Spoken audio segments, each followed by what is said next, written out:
Pete and Hannah's Watch List. I'm your host, Pete Mitchell. I'm here with my great co-host, Hannah! Hello, people. Hannah, we're here today for AFI Top 100 10-year anniversary revisited. But before we begin, let us tell the viewers and the listeners what they should do. Pretty please leave a like and subscribe to the channels. Leave a comment down below any of your feedback and your favourite AFI Top 100 revisited list movie is so far.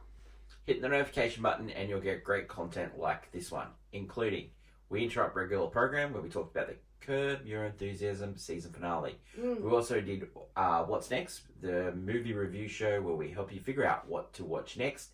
And we looked at Monkey Man, we talked about some French movies, and we also looked at The First Omen. And we also had a great movie news where your clickbait was outstanding this week, where we looked at scenarios where famous detectives solve crimes. Yeah, that was pretty good. Let's get on to the show. And this week, Hannah, it is movie number 81, Spartacus. Released October 9th, 1960. We watched the movie on Foxtel in Australia. It's available on Apple TV, Amazon as well. Hannah, is this the first time you've seen it? Yes. Okay. Yeah. I have seen it before. Okay, so the elevator pitch. A slave, Spartacus, survives brutal training as a gladiator and leads a violent revolt against the decadent Roman Empire as the ambitious Crassus seeks to gain power by crushing the uprising. The maker studio hand was Universal. That year they had The Grass is Greener. They had a great 1960s. They produced To Kill a Mockingbird. Oh, wow. Now, you got to remember, Universal was known for monster movies. Oh, of course. Yes, Big monster movies.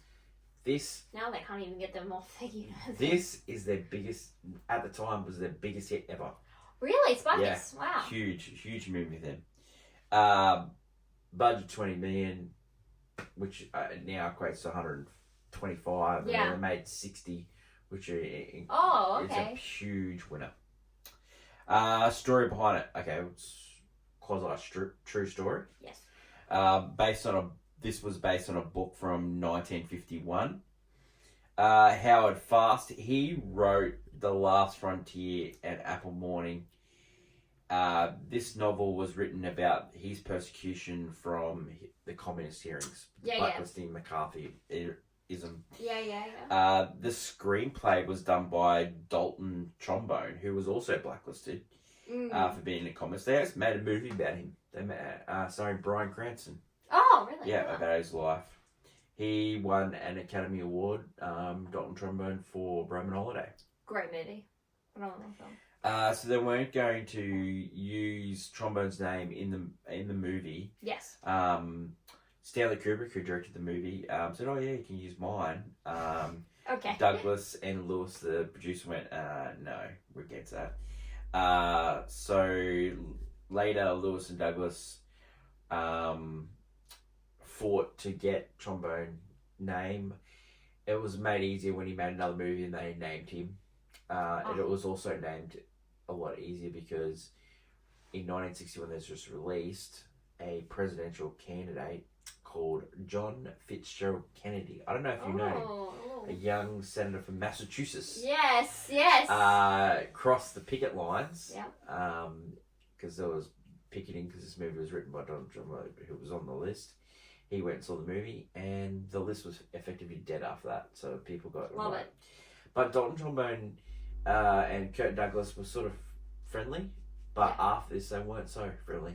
Interesting. You're saying that this movie calls rips? Yeah, well, he ended up writing another movie that Kirk Douglas was in, and Kirk Douglas denied him credit. So there you go.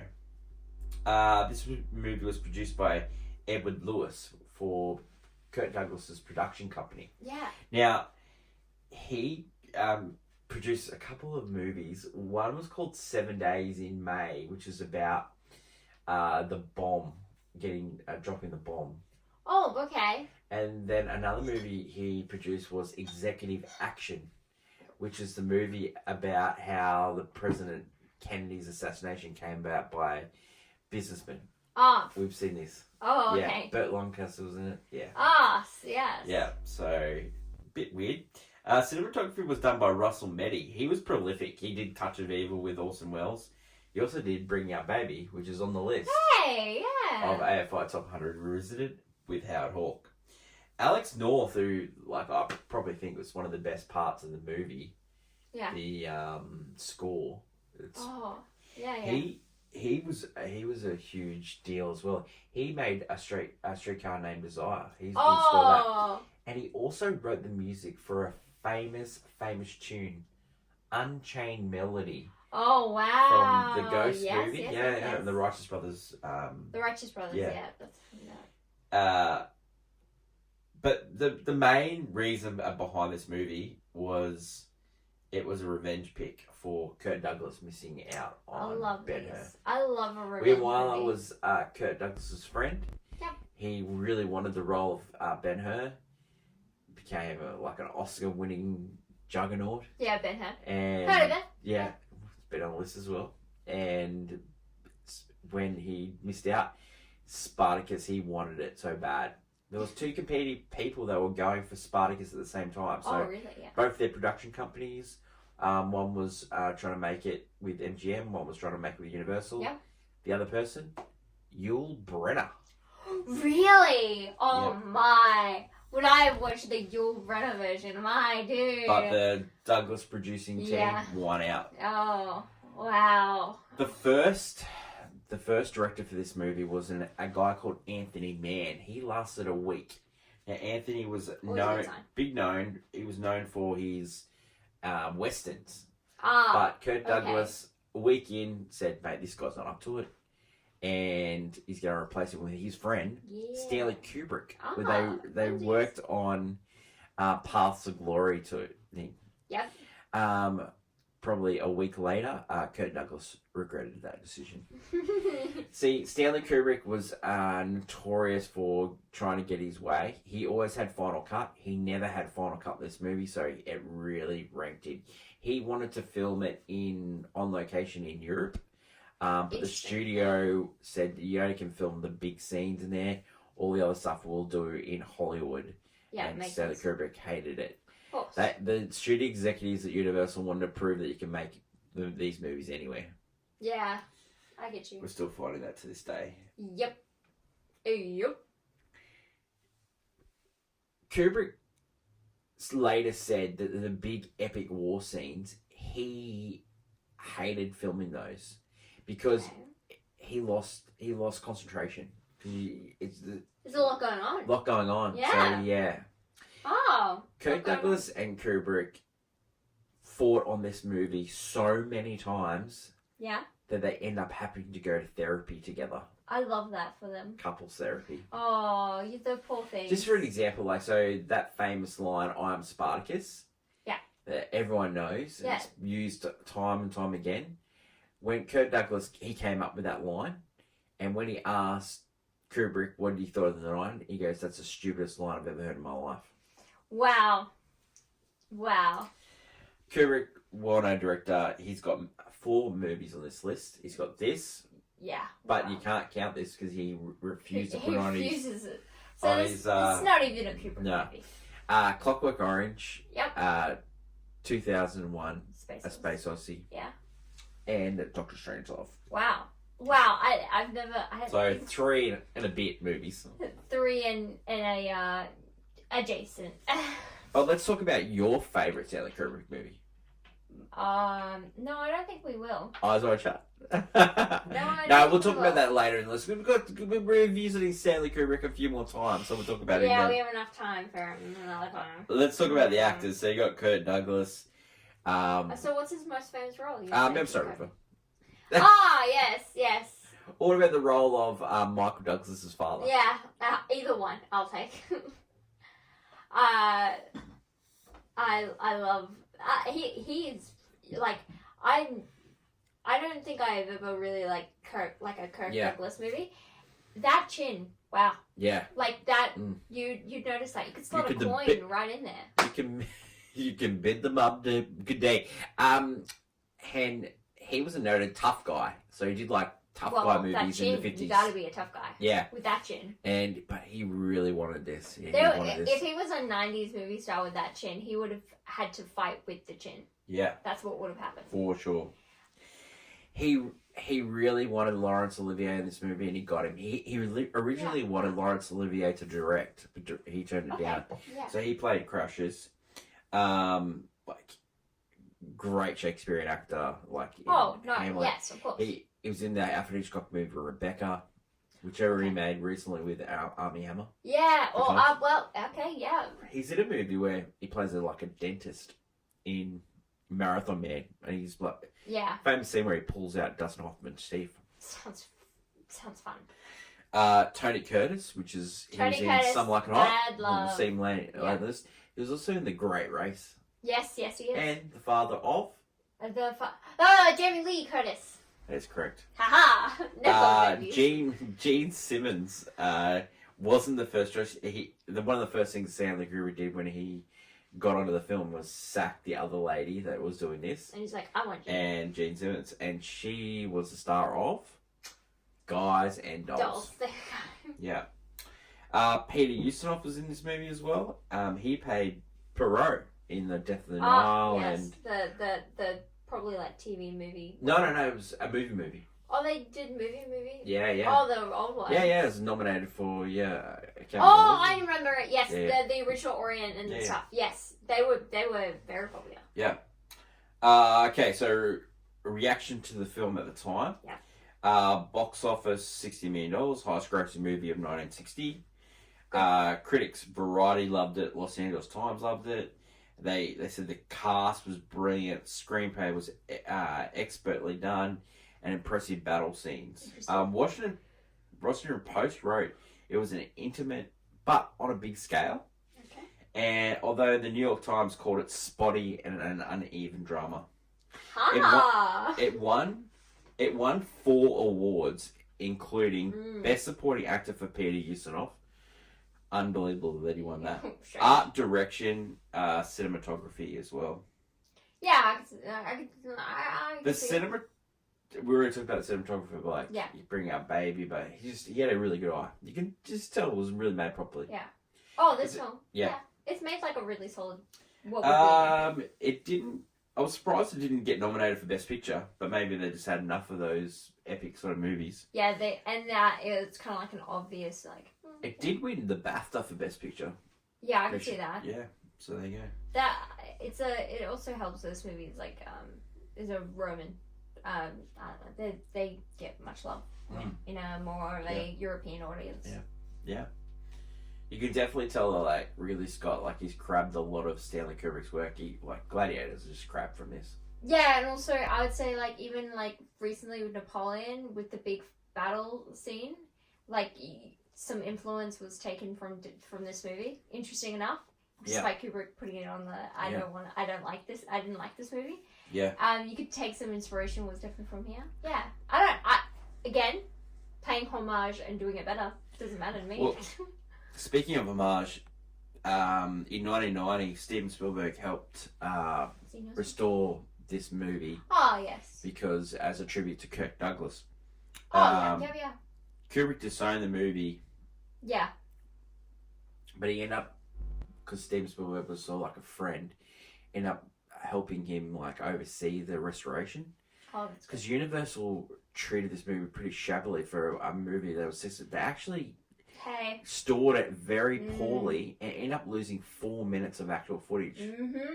There's some movies that so they end up redubbing the movie, but Laurence Olivier was already dead, so they got Anthony Hopkins to redub it on the backing of Laurence Olivier's wife, Joan Playwright, famous actress herself. For audio listens, I have a very shocked face. I did not expect that.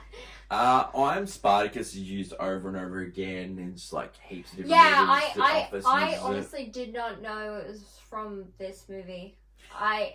It's been used so much that I thought it was just from something else because everyone spoofed it, but it was from here. There we go. There was a TV show made of this movie in like 2012. Oh. So yeah, it was fairly popular. Stars. I have heard. Yes, I have heard of this. Yeah. Every Thursday we do a segment called Clickbait, which has hot takes, and we had a great one this week. You did detectives. Picked your detective to solve a crime. Yeah. And we pitted up some great detectives. Belmont Blanc against Kenneth Branagh's Perot. So Hannah, what's your hot take this week? That this movie there's a similar movie that suffered with. So in this movie, is you deal with Spartacus. We're following Spartacus. Like, that's our guy. You know, he seems like a nice chap. He wants to, free the slaves, and he doesn't want to, keep on the violent cycle. Love that for him. But then the movie keeps putting on, like, we cut to Rome, and we're following basically what's happening in the Senate. For just no reason, even though, yes, it's all the political power, it plays no part, because eventually these people are it's only about one guy really facing off Spartacus. Basically useless information, this whole Roman Senate bit. And, like, that also made me think of, like, the prequel trilogy of Star Wars. Anytime you switch to the Senate, everyone's like, I cannot believe we're here listening about trade agreements with the Gungans. Like, it's stuff like that where, in number 2, where it's got amazing battle sequences, we're talking about some of the best in Attack of the Clones. Usually it's considered the worst out of the 3.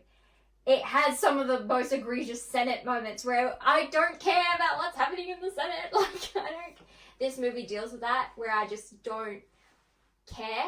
And then also, because we're dealing with the Senate, we're losing parts of the movie where we're just getting, like, quick montage scenes of, not even montage, just, like, it's just montage and around. montage. Yeah. There's bits of this movie where there's just long bits of If I want nothing, a montage movie, people marching. If I want a montage movie, it's called Rocky 4, baby. All right? Don't forget, don't sleep on Rocky 3. Oh, Rocky 3. Yeah. There's a lot of movie to Rocky 3. Yeah.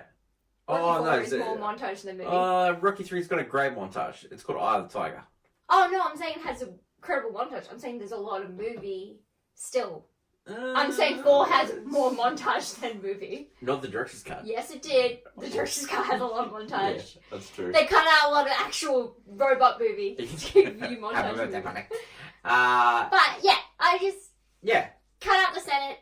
Give me some more rating. You know what? Less Senate, and you know what? They should have more Olivier and Curtis, because their sexual tension... No. Off the chain. It's... Originally, in the original script, they were supposed to hook up.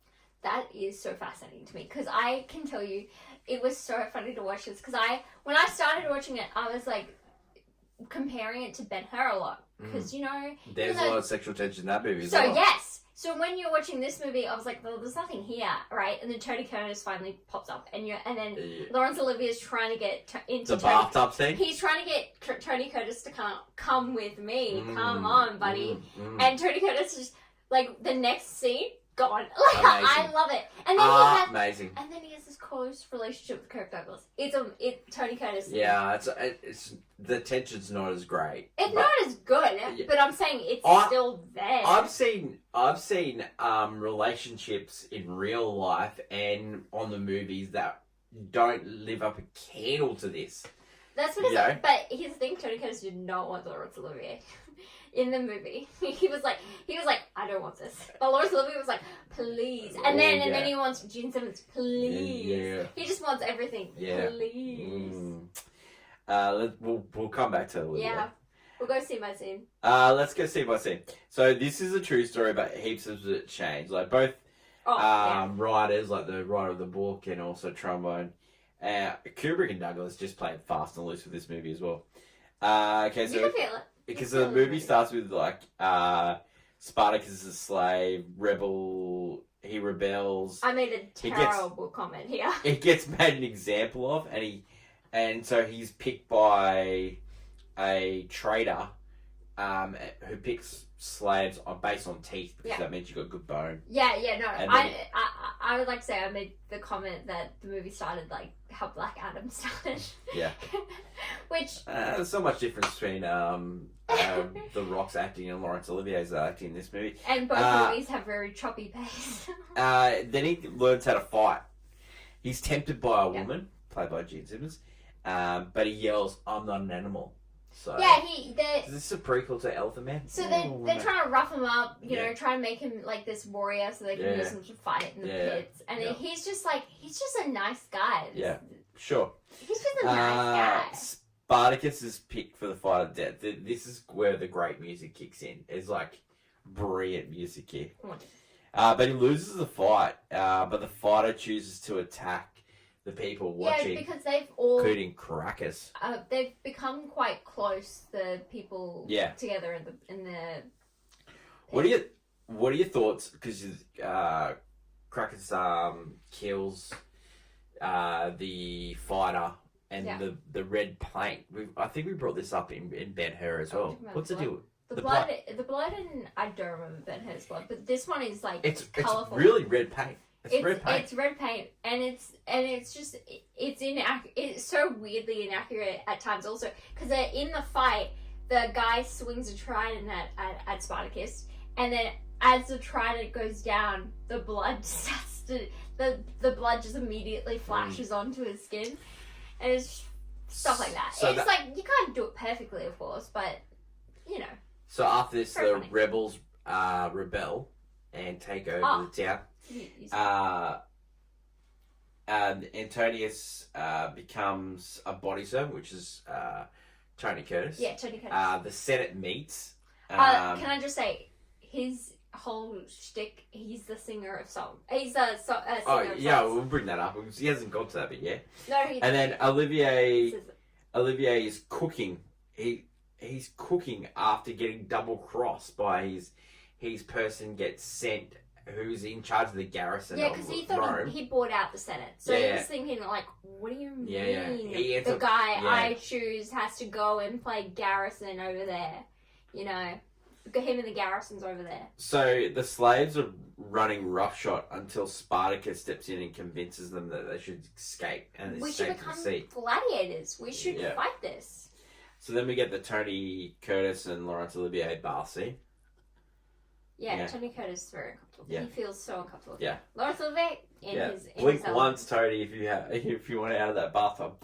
And again, it's just the funniest moment. It's just like Laurence Olivier gives this whole speech on Rome. He's trying to explain about Rome, and how Curtis just gets, I'm out of here. And then literally he just turns around and he's disappeared like Batman. Like he's just gone. And then we get like a montage of like them. It's not even a montage. You don't even see them liberate any towns or any slaves. It's not even a montage. It's just like, usually it's just him on a horse or like people walking and it's just music. Yeah. Then we get to see Tony Curtis say that he's the singer of songs. And he can also juggle. Yeah. Because they were asking what, like, I'm a carpenter, I'm a guy, like, and then I'm a singer of songs, I can juggle, I can do magic. So... you can make the Romans disappear. So after that, he's got some people now, and so then he's making a plan, and then we get the montage of them training. Yeah. This one is more of a montage than... And then after that, we get Spartacus makes a deal for boats, and he's got 7 months to get to the sea, which sounds like a long time, but... the pirates reckon it was going to take him like over 2 years. But he says, Spartacus says, I can do it in 7. Yeah. In months, yeah. Yeah, I would also give like, Spartacus is like leading this command with basically himself and then he has like, he has his disciples, but he's taking the charge. Yeah. And then you have like... and then he's got his love interest, Tony Curtis. Tony Curtis, who can read for him. Yeah, the singer of songs. My singer of songs, he can read. He comes up with a great line when he's meeting with the pirate, where he says, "All men lose when they die." Yeah, well, it's deep from the dimple chin man. Ain't no wrong. That's as deep as the dimple that is on his chin. It's pretty deep. That's true. That's pretty deep. It's deep right. as well. So the Romans send that garrison. Yep. Yeah, because 6 league, but they take them really lightly. So what with the fact that the garrisons are there and they're about to take over because they're hearing this, and then the pirate basically says, "Do you know that like those garrisons they're coming?" And they're like, "You know, we're gonna deal with it. We got this." And so they're like... Yeah, so he goes, By the way, how great would it have been to watch a whole sequence of them Yeah. trying to infiltrate the garrisons Yeah. at night? Because apparently what happens, the next scene really, is just him Yeah. with the fact that they burnt most of this garrison down, and I've got the head honcho. You know what this movie's like? It's like your favourite movie by Tom Cruise, Night and Day, where nothing happens, Okay. and then he goes, Calm down. I woke up, and Calm down. all this stuff happened. Okay, calm down. Like, we're missing all the best bits here. You're This talking, movie about goes the, for you're three- talking about the one plane scene. Hannah, this movie goes for 3 hours. Yeah, I was 3 there. hours. I was there. And nothing happens in I it. know, I was there. Except I'm Spartacus. What are you doing dragging Night and Day's name into this? Don't you dare. That perfect movie over there is doing nothing to harm anyone, alright? Leave it alone. Anyway. After Crash's boy fails, okay? Yes. They send him back. Spartacus sends him back on his way. Crassus withdraws from the Senate. But it's all a ploy. Oh. Yes. Yeah. They start to... So slaves continue their journey. But you don't get to see him take any towns, of course. Julius Caesar, is pointed to the garrison. He gets name dropped, and then he's just there. He doesn't do anything in this movie. But everyone knows, like, if you hear the name Caesar, you're like, the salad, and you're like, Hail Caesar, right? Yeah. And so, in that order. But... in that order, salad, then Hail Caesar, right? And the guy is just like, this is young Caesar, by the way, so he's not doing anything. Everyone's just still controlling their own puppetry. And so, yeah, it's just weird to have him at all. Yeah.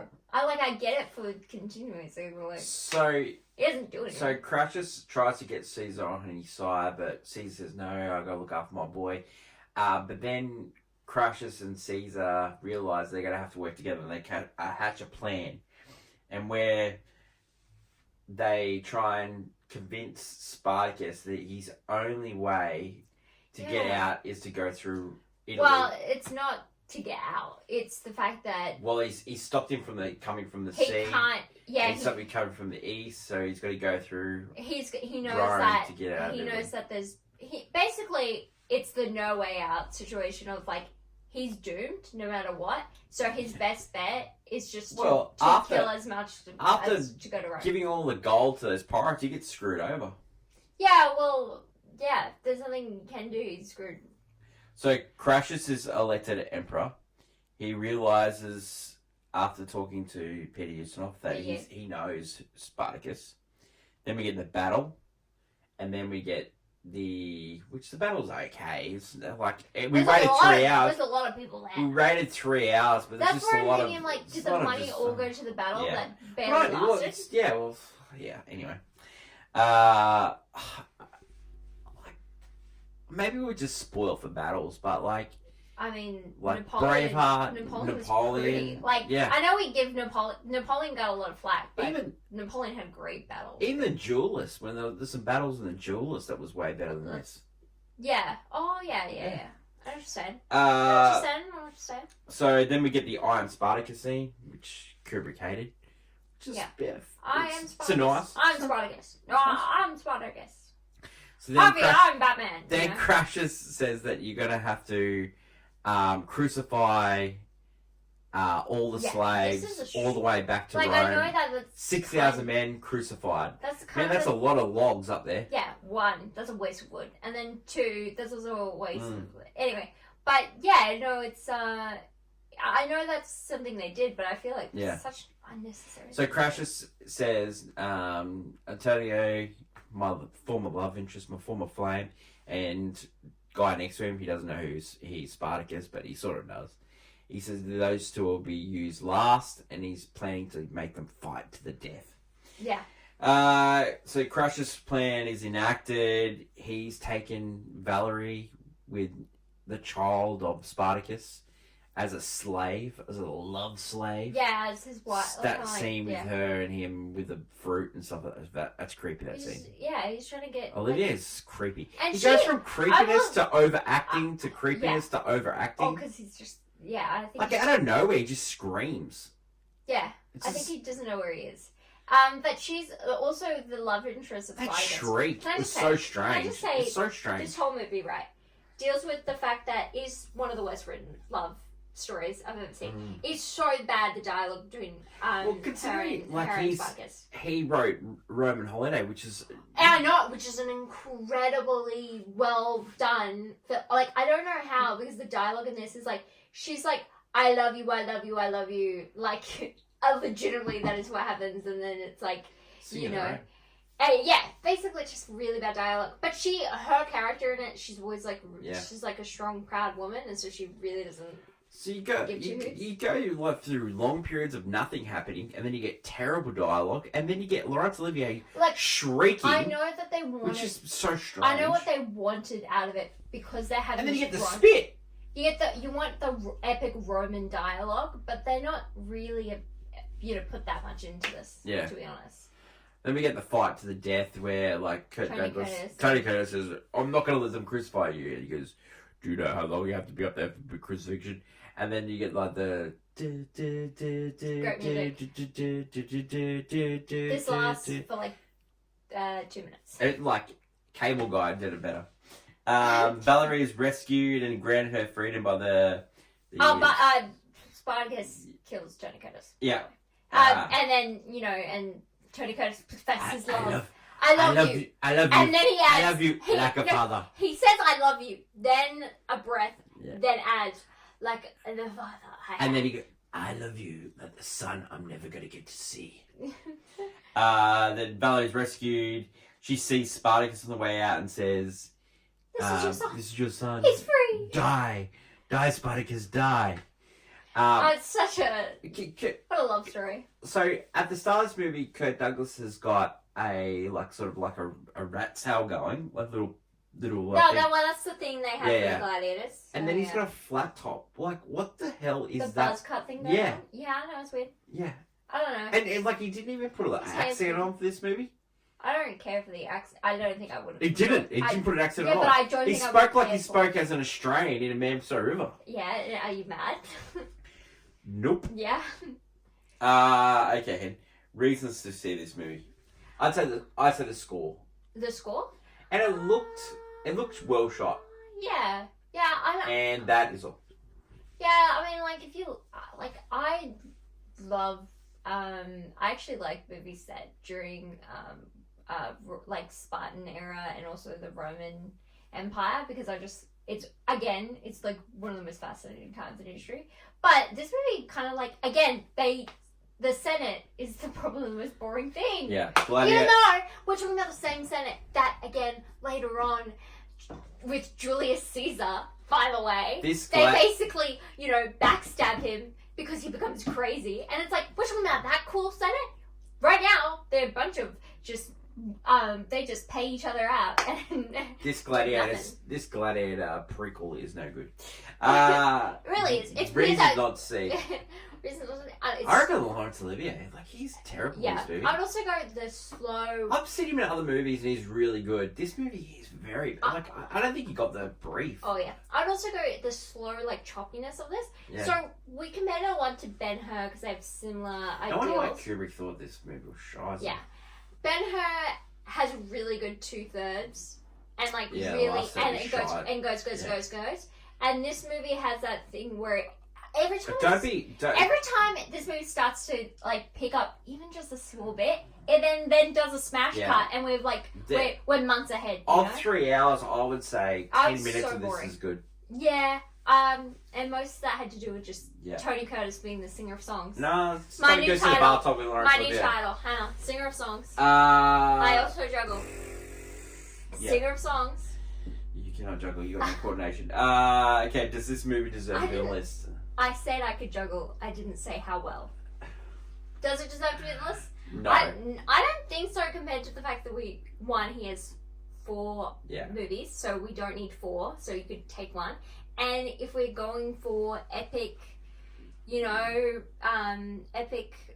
epic Roman / Give me Gladiator. Yeah, no, I meant like we already have Ben-Hur, so why do we need... I don't think you need Ben-Hur and Spartacus. I think they're similar... Yeah, but that's a different movie. I'm not saying this movie is right. You need a Russell Crowe movie on this list. Oh, okay. Yeah. So, which one are you putting up here? sexes. There You asked for a road movie. Yeah. Would you buy it on Blu-ray? I wouldn't actually. Yeah, I don't care No. for it. No. Would you watch this again? Not really. No.